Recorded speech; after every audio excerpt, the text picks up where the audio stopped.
Welcome to the Family Banking Show with your hosts Rob, Derek, and John, where we dive into the world of the infinite banking concept and discuss personal banking strategies to secure your legacy and build generational wealth. We're glad you're here, and we hope this episode serves you well.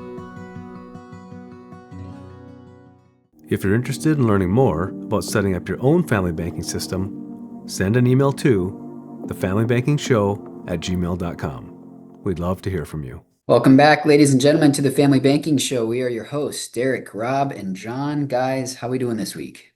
Doing good. Great. Yeah, been a whirlwind kind of just sprint of a week. So put some time and just chat and just talk. So yeah, happy to be here. Yeah, we're coming rebounding off of the 4th of July weekend. So hopefully everybody, all of our listeners were safe. Everybody's got their digits and enjoyed the fireworks show or whatever you do on the 4th.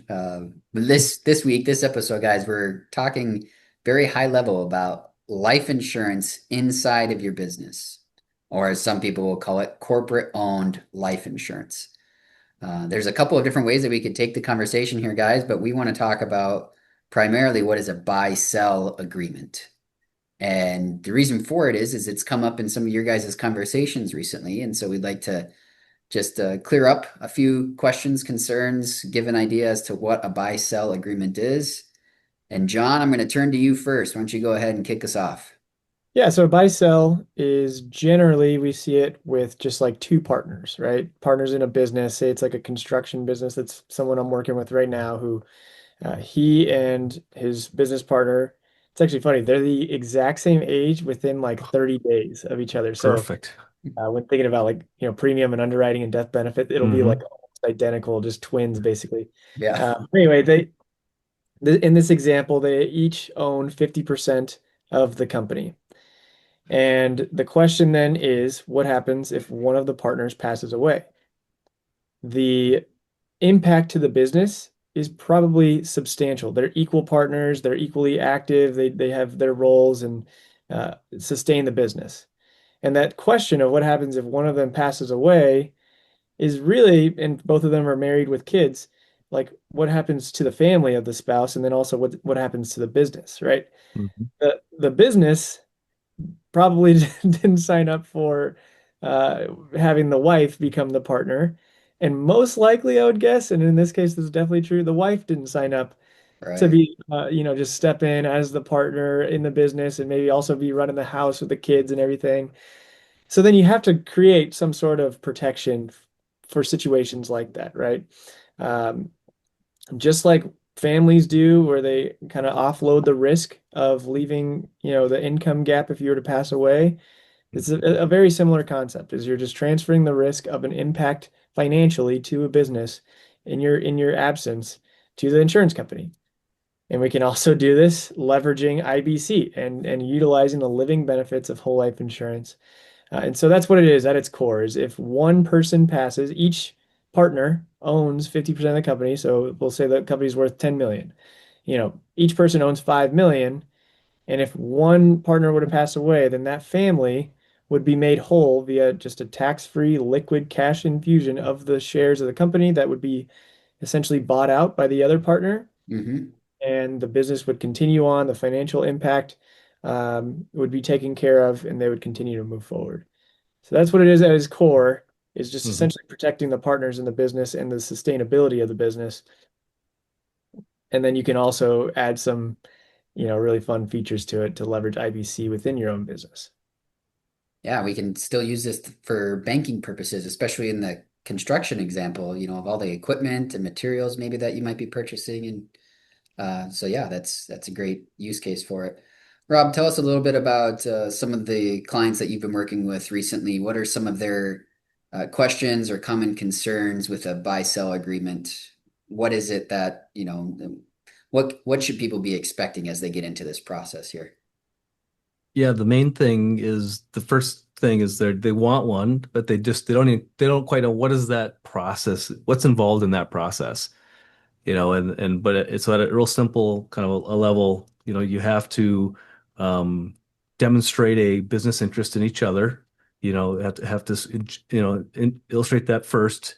Then you have to get an evaluation of the business, because if you're going to be getting policies on each other, you want to make sure that you cover the value of the business. So you have to get some kind of valuation, and that can be annual revenue. It can be the income of each of the partners. Um, and then you have to get some kind of legal agreement, that defines what the buy-sell agreement is.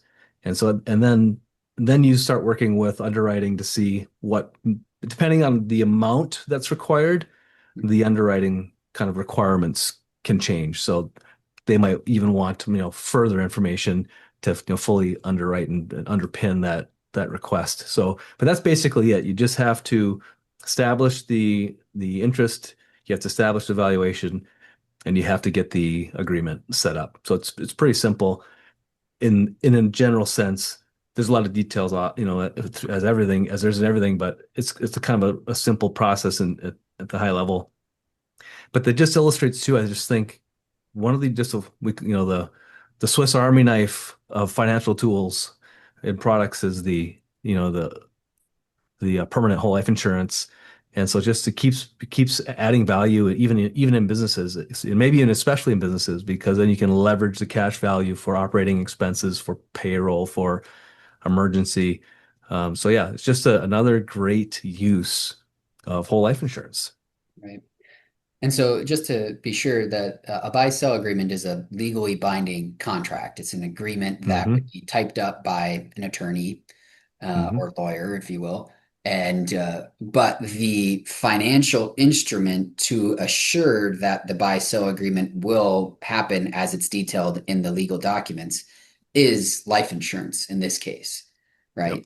We want to ensure that the business has the funds available to pay out to whatever owner they need to, or their family, and make sure that the business is able to continue on. It's a succession plan, if you will, right?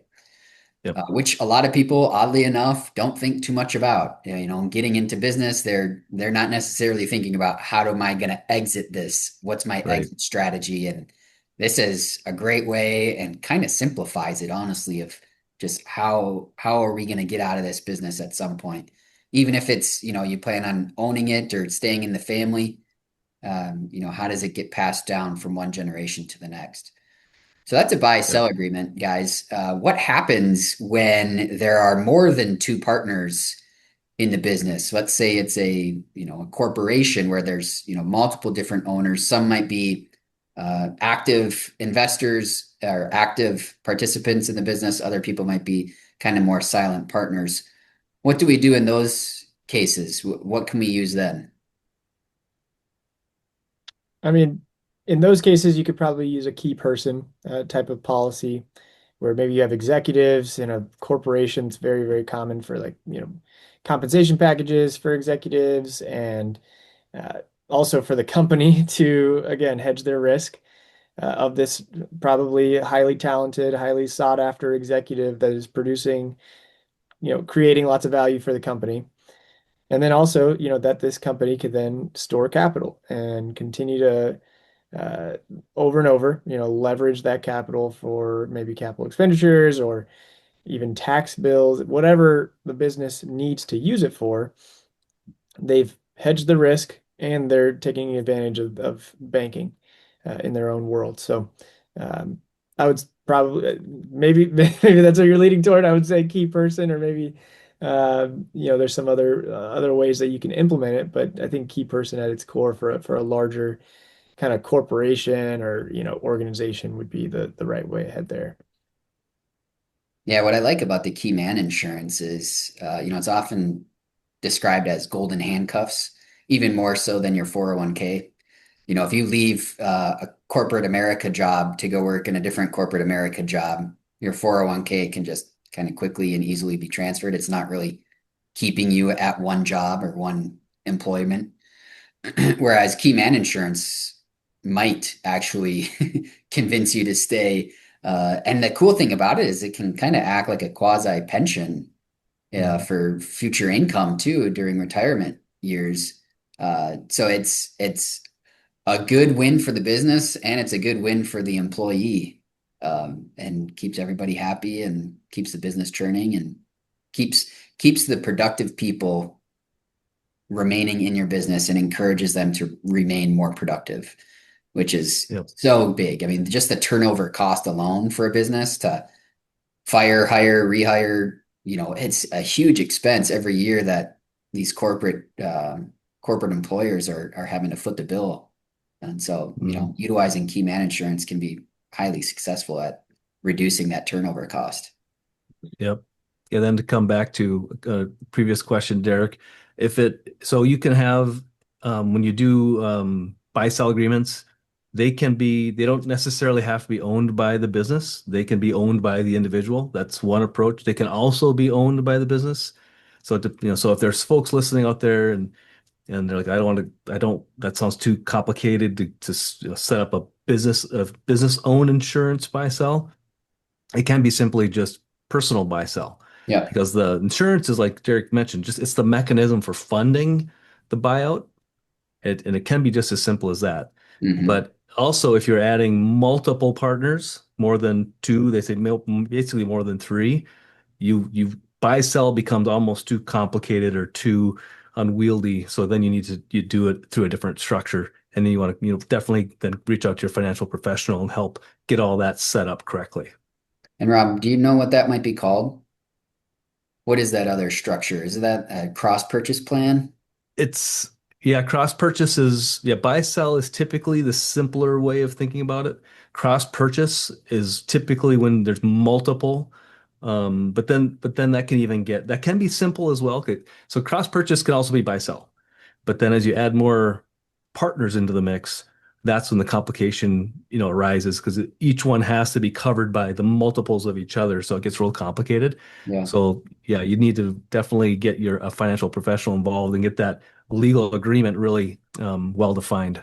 And for our listeners too, the cool thing is we have a team for each of the insurance companies that we write with that specialize in just Hmm. corporate owned life insurance. Like they are the geeks at the table, but they are awesome people because they have just studied the books. They're lawyers themselves. They often have a law degree or law background. So these guys know what they're doing and they're very, very talented and competent at it. So definitely there's an advantage when you're working with us that we've got a great team behind us to handle these Hmm. sorts of questions and concerns. Yep. Yeah. Deep bench of expertise there for sure. But just like even just talking about just like little wrinkles in it, like John, you mentioned the clients you're working with happen to be like exact age and exact health.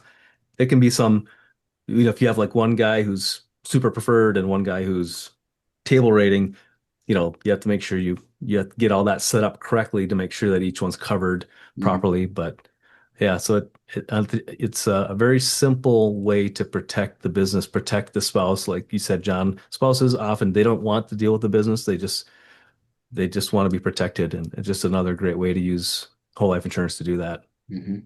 What are some other common questions or concerns that you guys have fielded recently related to this topic?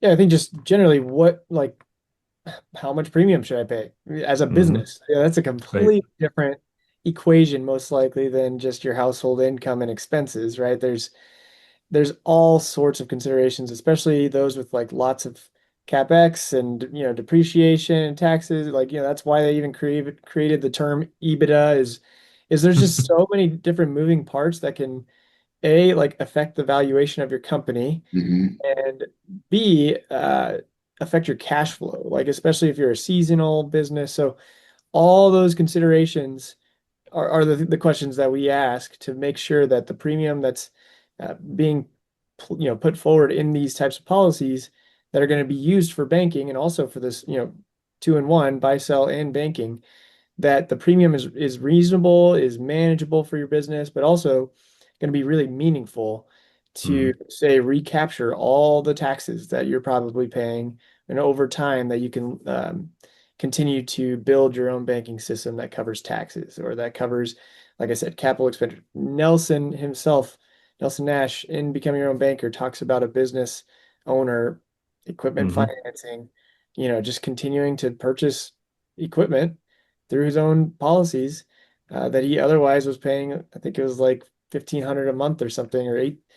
I forget what the numbers were exactly, but it's shown in Become Your Own Banker and is only limited to the business owner, plural, probably business owners' imagination of how they can leverage the cash value. You could do it as simple as just as your reserves.